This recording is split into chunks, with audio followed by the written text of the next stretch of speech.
আজকে আমরা চলে এসেছিলাম পাঁশকুড়ার এই বিখ্যাত তারা মায়ের মন্দিরে, যেটা পশ্চিমবঙ্গের দ্বিতীয় তারাপীঠ নামে পরিচিত। এটা পাঁশকুড়ার চকগোপাল নামে একটি গ্রামে অবস্থিত। এই মন্দিরে যখন আমরা আসি তখন সময় ছিল 2:30। এসেই দেখলাম মায়ের মন্দির বন্ধ রয়েছে, কারণ এখানে বেলা 11টা থেকে 1:30 অবধি পুজো হয়। তারপর আবার শুরু হয় বিকেল 4টে থেকে। 1:30 থেকে 4টের সময়টা মায়ের বিশ্রামের সময়, তাই মন্দির বন্ধ থাকে। এই তোমরা যে গাছটা দেখতে পাচ্ছ, এই গাছে মানুষজন তাদের ইচ্ছে পূরণের জন্য এই লাল কাপড় দিয়ে বেঁধে যায়। এতে নাকি তাদের ইচ্ছেও পূরণ হয়ে থাকে।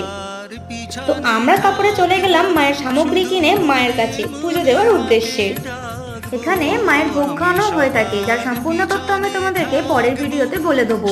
তারপরে আমাদের পুজো সম্পূর্ণ হয়ে গেলেও আমরা বসেছিলাম মায়ের মন্দিরেই, কারণ বাইরে পড়ছিল ভীষণ জোরে বৃষ্টি। আর এইভাবেই মায়ের সামনে বসে আমরা আমাদের পুজো কমপ্লিট করেছি। তাহলে আজকের এই ভিডিও তোমাদেরকে